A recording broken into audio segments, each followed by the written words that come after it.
Hello everyone. Well, good afternoon from here. Good morning if you're in the US, and well, good evening or in parts of Asia. Super excited to be in another session of the Xend Finance DeFi Hackathon 2021. My name is Ugochukwu Arono. I'm the founder and the CEO of Xend Finance. And today we're going to be having like a very interesting topic, GameFi, and actually like delving deeper into blockchain gaming. And we have someone who is very huge in this space. And well, I'll give a little bit of background. But yeah, we have Yele Bademosi here that's going to be talking to us about blockchain gaming. And Yele has been in the blockchain space for, well, as long as I can remember. And he has been doing a lot of things. So a little bit of background. Before we got backed by Binance, Yele was the head of Binance Africa. He was the director of Binance at the time. So he was the one that we were pitching to actually, to be able to get into the space. And it was really good. He has helped us grow in the blockchain space, learning a lot of things, navigating a lot of hurdles. So it's with great pleasure that I have him here, speaking to our audience. Even people who are not able to connect now can always watch this later. And yeah, we have $100 prize pool for the best question. So we had, I think, over 50 entries, 50 questions or thereabout. So, but we just have to pick only the five best questions. And Yele was able to pick 5 of the questions. So after his presentation, we're going to have him answer those questions.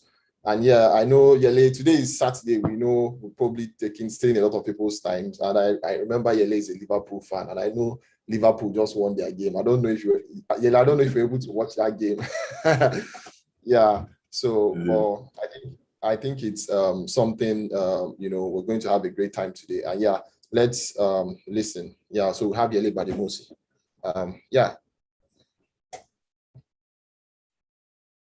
Hi, everyone. Hi, Ugo. Thanks for having me. And it's good to be speaking at the Xend Finance Hackathon.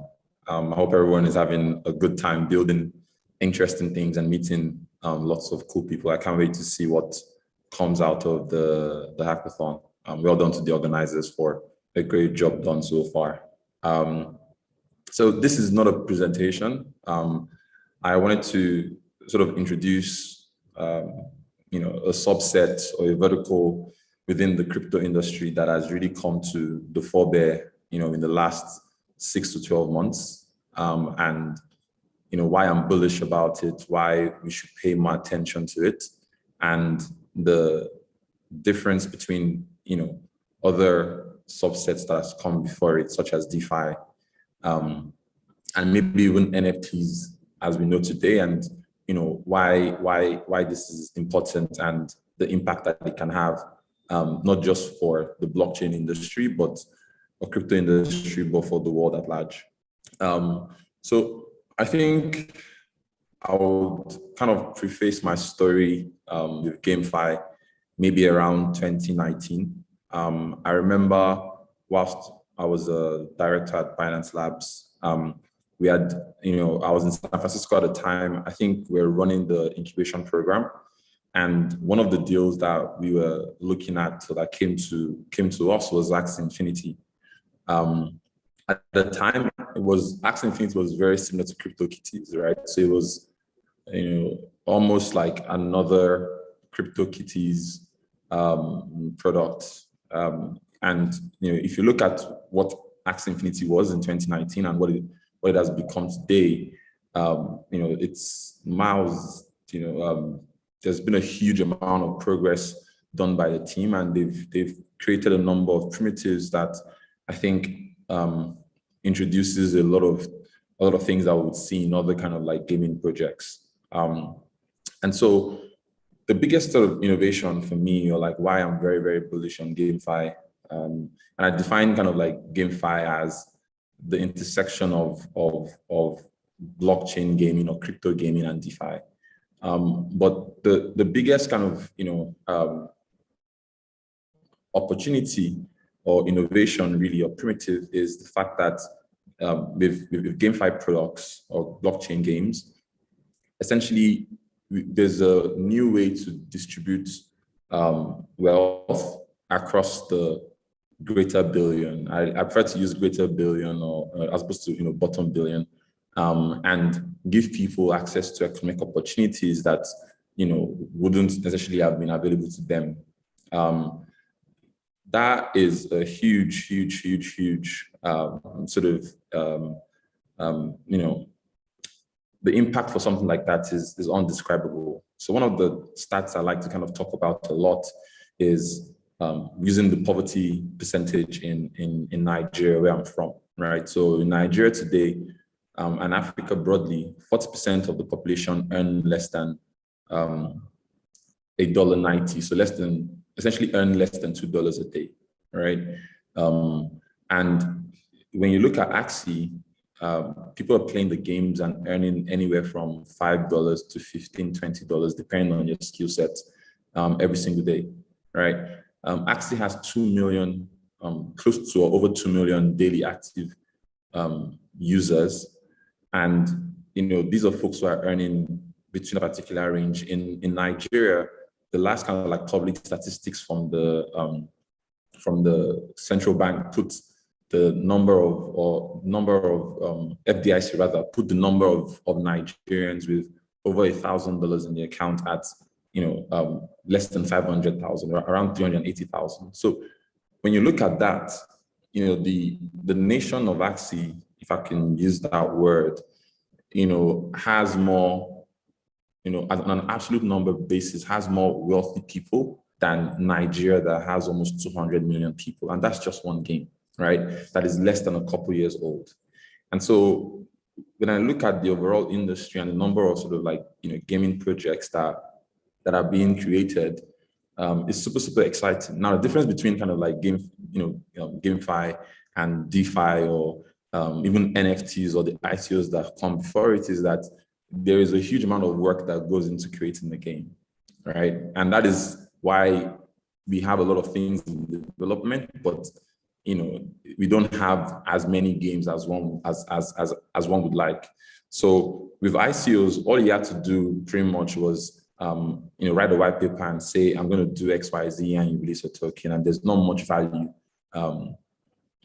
in being created in that particular ecosystem.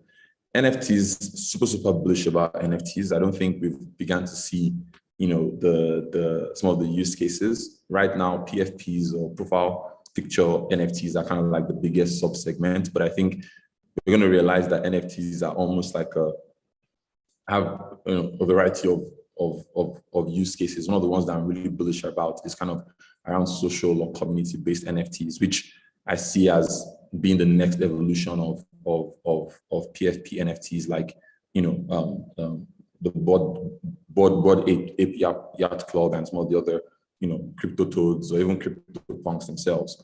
But essentially, with that as well, it requires like artistic skills, but it's still something that you can spin up in a week or two of like concentrated focus. And with crypto gaming, you have to. There's a lot of work that goes into it because it has the elements of NFTs. Since every single in-game asset is an NFT. Typically, there are one or two tokens. You have to think about like the tokenomics. You have to design kind of like the game mechanics, and you have to have community. And because the success of Axie Infinity has really put the bar so high in terms of what success looks like, it will take a little bit of time for projects to sort of like break out. But I mean, right now I'm probably tracking about like 20 to 30 games, which I think are going to be or have potential to be as big, or even if it's 30-40%. Or maybe even bigger than Axie is today. So in my mind, when I think about like, some of the big macro trends or what I'm excited about in 2022 in crypto is actually kind of like crypto gaming. And I think, when I think about sort of like why crypto matters, number one is we all know that crypto allows us to create kind of parallel or alternative financial and economic systems. And, everybody who has played games in the past or spent money, whether it's to get like an extra life or like buy some in-game items or, buy some special perks that would allow you to progress in the game. We know how immersive that experience of playing the game feels, right? One of my favorite kind of like movies of all time is Ready Player One, where you have these kids that there's the real world and everything that's happening there, but they're not really paying like a lot of their mind and their time and their attention is really in this metaverse because they've built relationships, there's friendships, there's monetary value, real monetary value in this virtual metaverse. And obviously, we're not really at the metaverse yet, but the idea is the same. We're beginning to get some early indication of what that particular future might look like. But why I'm extremely bullish about this is because right now crypto hasn't crossed that chasm, right? If you look at the total number of like unique active wallets, or even if you kind of combine the various users on some of the largest exchanges, the number of kind of crypto trading users is still a lot less, right? And if we want crypto to be adopted by the vast majority of people and be the dominant ecosystem, dominant financial system, we have to think about ways to onboard people. And the difference is that with everything that's come beforehand in crypto today, literally most times is taking your existing fiat and then converting that fiat into some crypto asset, whether it's a stable coin or a volatile crypto asset, and then hoping that the price kind of like goes up or something like that. With play to earn, essentially you give me the opportunity to earn crypto, and that changes everything. One of the kind of biggest mental shifts for me within the crypto space was when I was at Binance and I started earning crypto, right? As a young African, it was less about me converting my Naira into crypto. It was just the fact that I was getting paid in BNB, right? And as the Binance ecosystem grew and the value of with the Binance chain and Binance Smart Chain and everything that has come around that, the value of BNB also increased. And when you compare it to a lot of other distribution methods for token projects or even some of the NFTs, you would see that there is a small number of like active holders or like people who are using a particular token. But with gaming, you have a much broader kind of like distribution base, right? So you have females that are playing games. You can reach sort of like hundreds of thousands of users. There's kind of like higher retention, and it's just a lot more fun and engaging than trying to explain to somebody about like a layer 2 scaling solution or some abstract sort of DeFi like mechanism that they can't really sort of process, right? But if you tell someone that, oh, here is this fun game, it's similar to sort of Mafia Wars, or it's similar to Pokemon, or it's similar to Animal Crossing, or Fortnite or Roblox, like that is very, very different, and when you look at the number of crypto games or rather blockchain, sort of like general games that are not even blockchain related, a huge amount of them are kind of having huge number of users, almost rivaling social networks today. So when I think about the kind of the what the future holds, I really believe that these blockchain games are going to be what really drive that adoption at a scale that is unprecedented. And when you put it in the context of emerging markets like Africa, LATAM, Southeast Asia, Middle East, where you have over 500 million people that are not earning anything today, then you can see how that can be such a huge money, sort of like huge and transformative idea. So for me, as a builder in the space, an investor in the space, I want to support as many kind of like GameFi projects as possible, or crypto game projects as possible. Help them design sort of like the tokenomics, think about like community. Now, I think I want to kind of transition and sort of talk about, in my opinion, the 4 to 5 key things that are very, very, very important. And you can't sort of like bypass or skip these things, right? So unfortunately, a lot of people who are building crypto games think it's like, traditional DeFi, or it's like, the ICO era. No, you can't sort of like skip steps.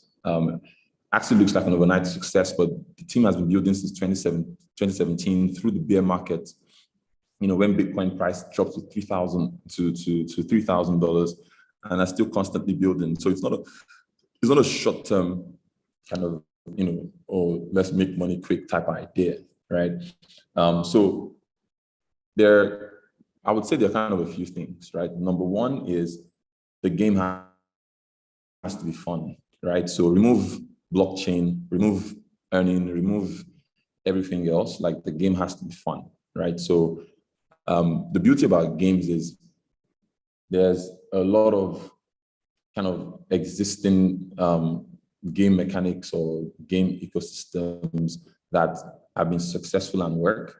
Axie didn't invent kind of a lot of the things that we see in Axie today. So the game is very similar to Pokemon. The card kind of like mechanics is something that we've seen in other games. So as a game developer, you don't really need to reinvent the wheel, right? What are some of the most popular games, non-crypto games out there? And how can you combine, a number of elements that makes it like quite unique, right? So imagine you take, I don't know, Mafia Wars, and instead of it being about, the game has been about like Mafia, and to keep the same mechanics, maybe introduce Pirates, right? Because Pirates also have like the same kind of like crew-like system. So that's kind of number one, right? Your game has to be fun. You don't need to reinvent the wheel. Look at sort of already successful blockchain games, or already successful non-blockchain games, and think about how you can sort of recombine, the best practices of pre-existing games, and then combine it with sort of blockchain native primitives. So that's number one. Number two is tokenomics, right?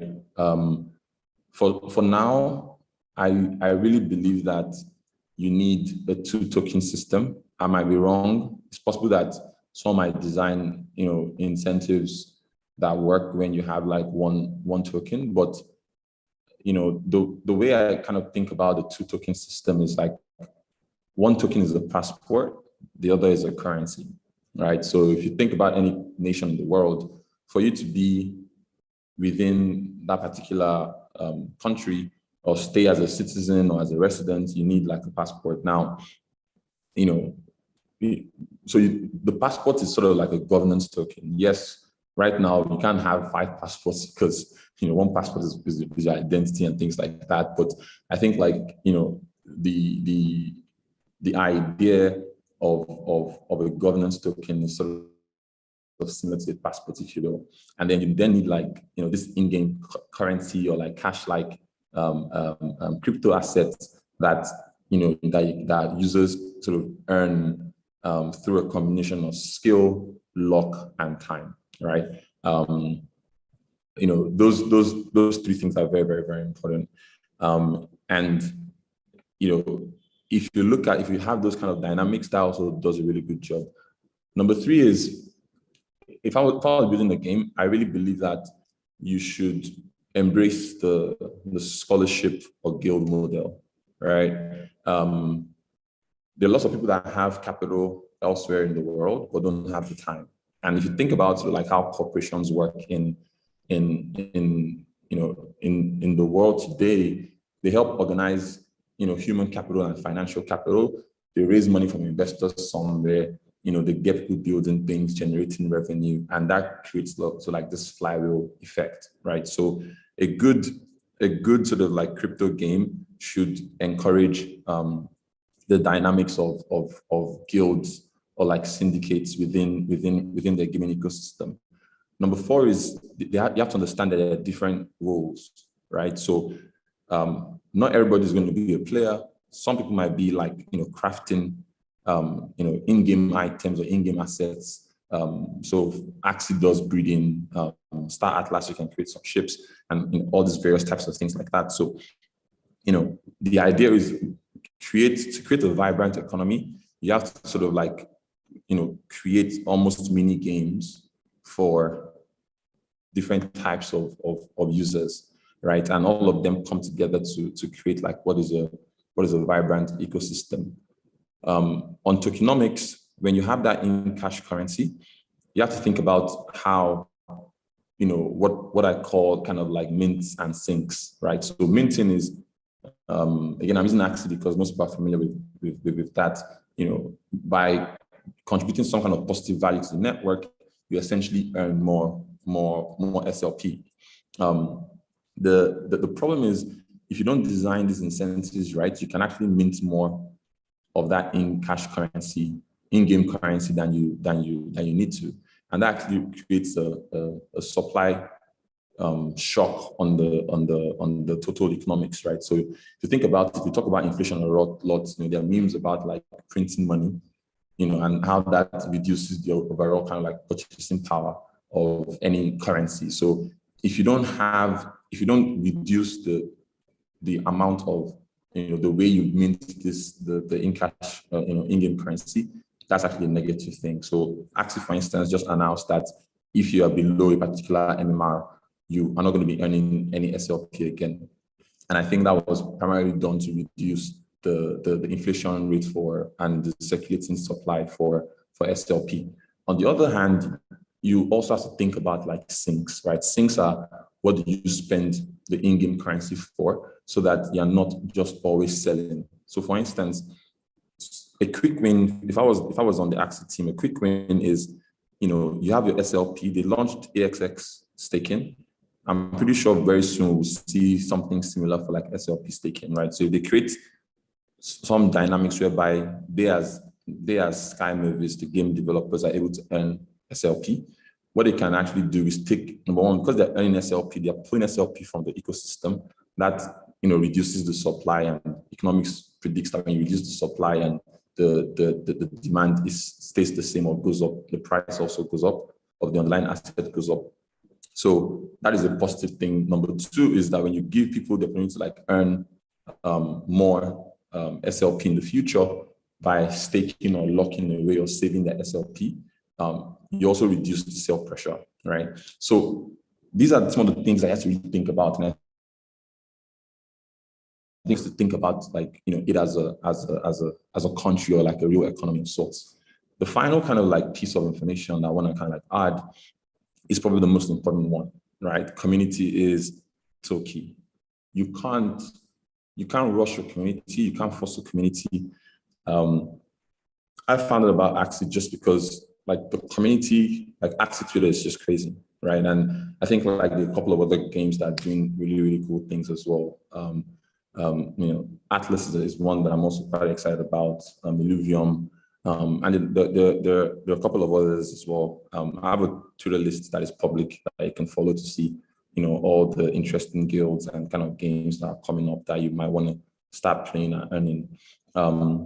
But you have to take your community so important, and like figure out ways to empower them, both non-technical and sort of like technical members of the communities, right? So for instance, since these assets are NFTs, like you could, as an under games developer, could build, their own games using the NFTs that you already published, similar to what they Loot is trying to do with kind of publishing this base and open set of primitive NFTs, but spend a lot of time on your community, let them become like your biggest advocates, and figure out how to help them make money.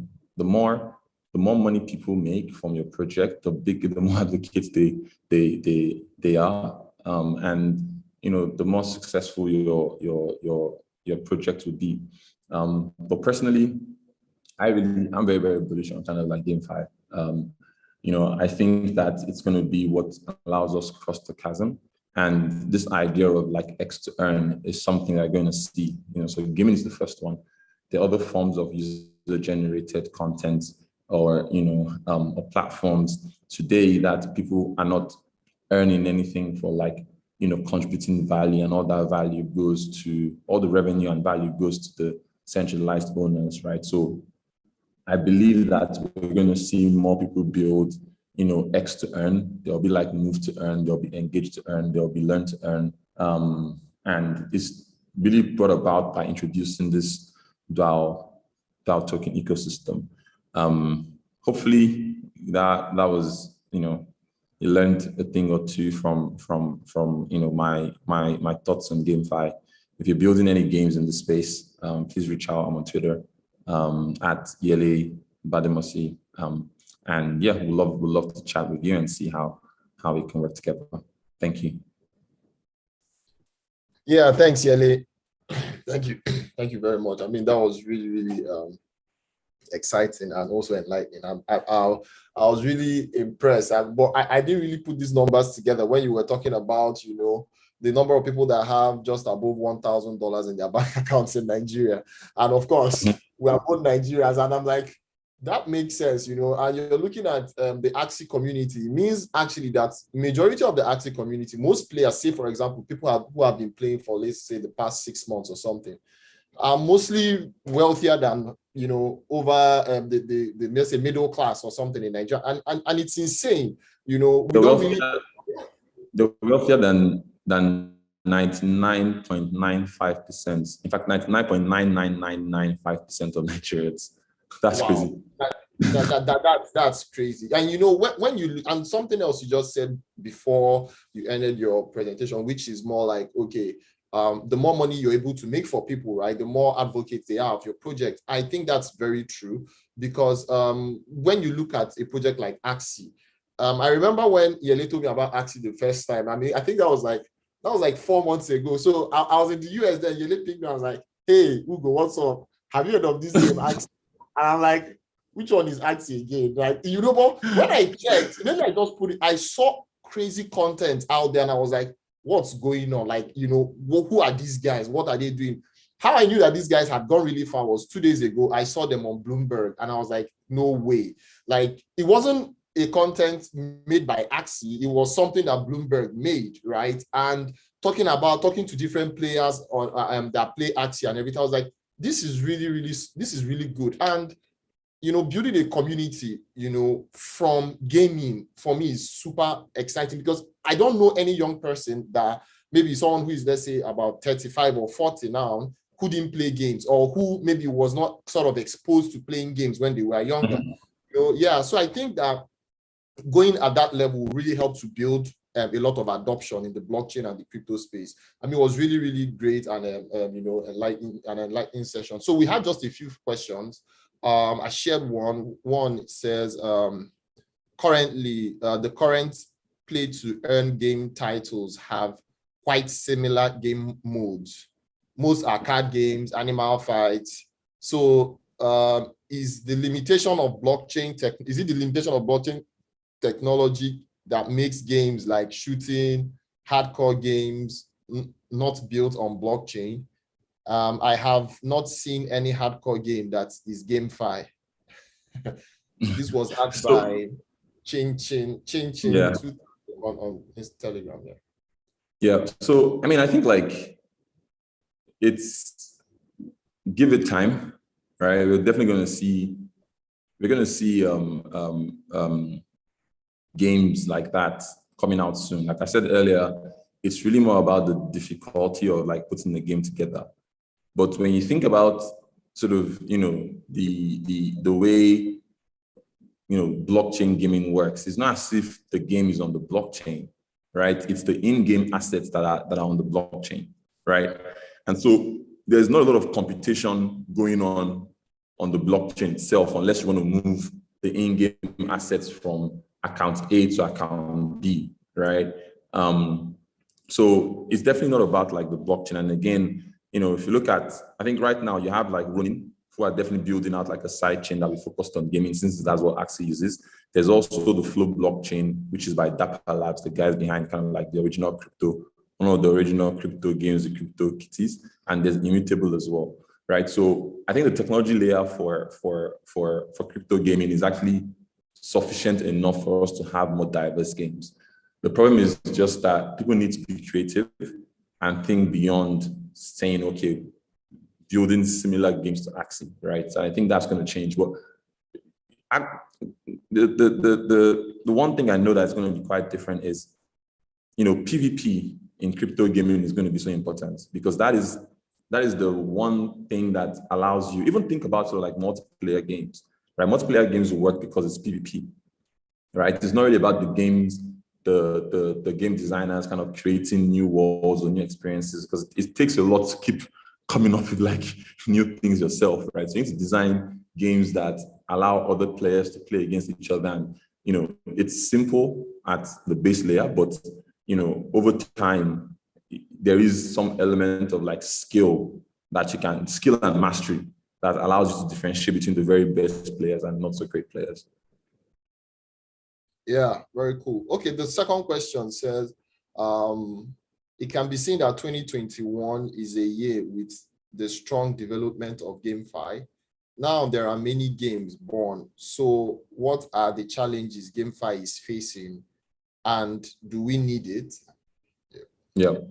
So I think the biggest challenge is just that building a successful kind of GameFi project, it requires a set of skills that a lot of people in crypto are not quite so strong at, right?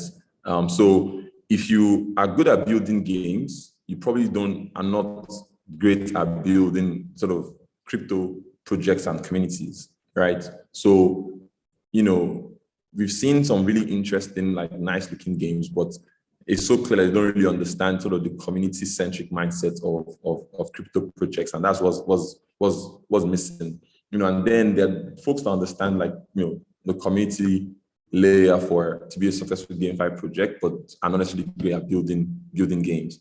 Over time, we're going to see these two types or sets of founders or builders coalesce, right? Where they realize that we both need each other, and the quality of the games are only going to get better. So I think that is probably the biggest challenge. But over time, I think that's a problem that I've solved.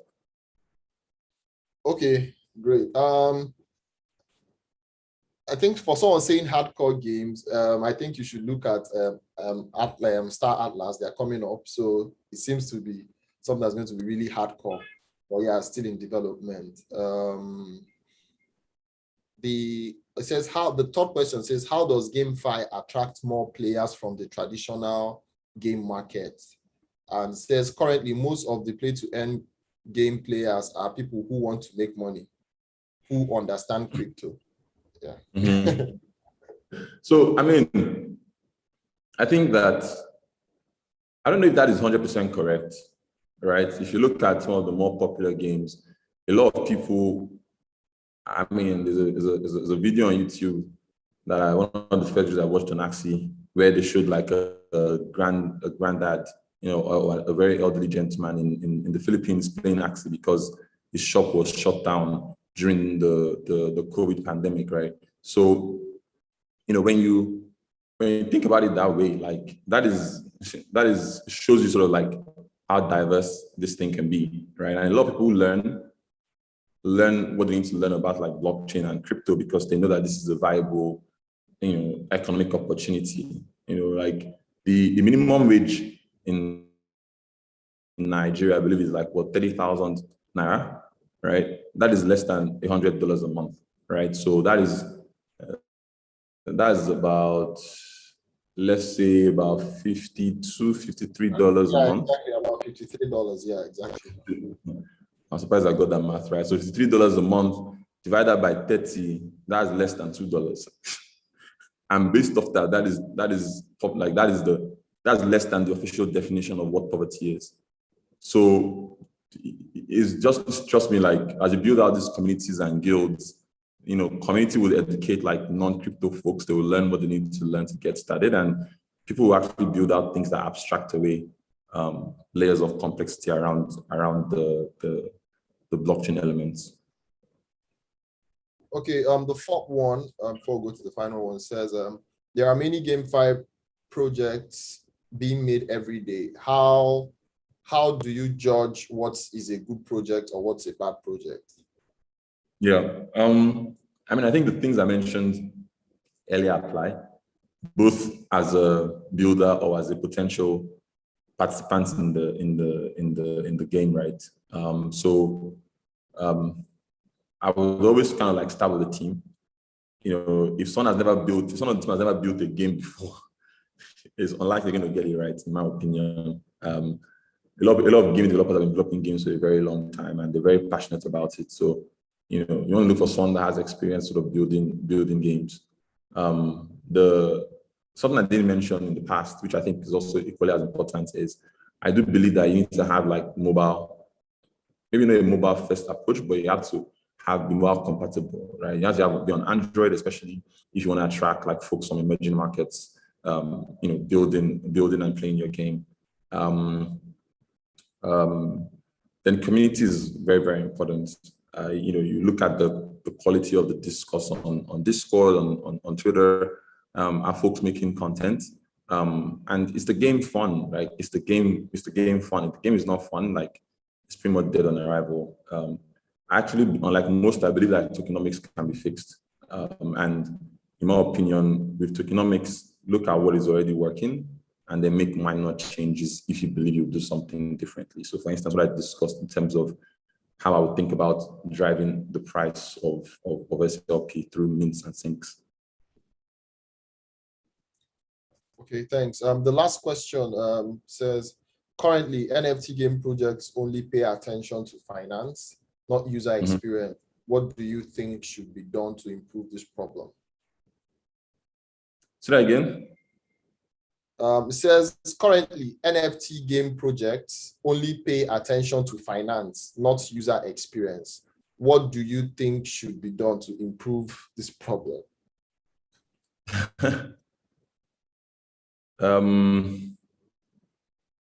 So I think that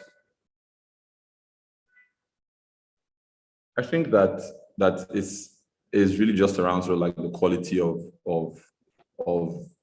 the game developers. A lot of people have rushed to build games and launch low quality games and issue tokens and kind of capture value very quickly. And so that's why you sort of see that happen, right? But again, you know, we are like, a genie has been let out of the lamp and can never go back. You know, it's the same thing that happened with synthetics and compound. Once you have that, like that's just it. You know, so it's going to be really, really interesting to watch how the space evolves. But I'm so like, I cannot understate how bullish I am. You know, I think gaming and user generated content and sort of being able to earn from these two things are going to be the two biggest, you know, drivers for crypto adoption across the world over the next kind of 5 to 10 years. Yeah, thanks, Yele. So one thing out, or a couple of things, you know, when it comes to making these games really interesting and cool, I find it with the current design, right, that the games have now, unlike then when you had CryptoKitties, everything, the game logic was on the blockchain, right? Now there has been an abstraction, right? The game logic sits on normal computer servers, so it makes it much more fun, much more interesting. And most games being built now, right, are actually now built with very solid game engines, because at the time, most people had to make them, you know, with just browser native language, maybe like JavaScript, because everything just had to sit within, you know, the browser. Yes. But now they use native game engines, you know, so it's something that that is making, you know, the future of this really exciting. Like in the crypto conference in Miami, I remember one guy came up to me. I was like, hey man, we were just some developers there. He came and said, hey, are we developers? Do we want to work for Star Atlas? And I was like, what's Star Atlas? So he told us, well, the best way to define it is that Star Atlas just made over $50 million in like 2 months. I was like, what? And he said that they're about to, from their NFT sales, and they're about to hire 50 developers. They're looking at hiring 50 developers, right? And their tech stack, for they use like Unreal Engine and some other like cool gaming platforms or game development engines. So that really shows you the amount of effort, the amount of money, the amount of time really being put into making these kind of games. And they won't just be boring games, they won't be boring at all. So I think it's something really great that the future is really exciting for gaming, and I mean, I'm also very happy that we have people like Yele also, trying to get a lot of people who are into gaming, into the crypto space, and also, trying to build out some really cool things. And like part of the hackathon, we even have like an idea on the hackathon that says, okay, how can you use like create games, to improve, the DeFi experience, or to improve Xend Finance, just to make it much more interesting, or like making games, that will make people that people will love to play. Funny enough, today we got like an application. So we got like a DM on Telegram, and some guys, had like they were working on a game, for the hackathon, and I was really excited about it. So I think it's something that a lot of us should look into, especially people from here, Nigeria, Africa. I mean, we just saw that the Axie community is richer than 99% of Nigerians. I mean, this should be a big push to encourage us to start building out things that will make people here, to start earning well. I really don't believe we have to wait for the government. We have to wait for, someone to come and increase your minimum wage, or wait for oil prices to go up. I strongly just feel that we have to now, define our own future the way we want it. And the good thing about the blockchain technology, is that it doesn't need, you don't need any permission from anybody. That's the great thing about it, right? So as a young developer, or as someone who just wants to go into development, you can actually sit down, learn something, build it, and you already have people that are there to fund the project, people that are there to guide you, and you really don't need to have maybe some godfather in the space, where you see around here, like Yele said, just drop him a message on Twitter. You can even just go drop a message, say, oh, I'm looking for someone, this is my game. I want someone who can, help me out maybe with tokenomics. Just people will come and help you. That's the beautiful thing about the blockchain. And, everybody is really, it's actually a community. The blockchain is like, it's a huge community that you can easily access anyone at any time. So Yele, thank you very much for your time today. It was an exciting time. Yeah, I hope you guys also had a great time today. And yeah, thank you. And we hope to have you some other time in some other events. Yeah, thanks a lot. All right, man. Thanks for having me. Thanks, everybody. Have a good day. All right, guys.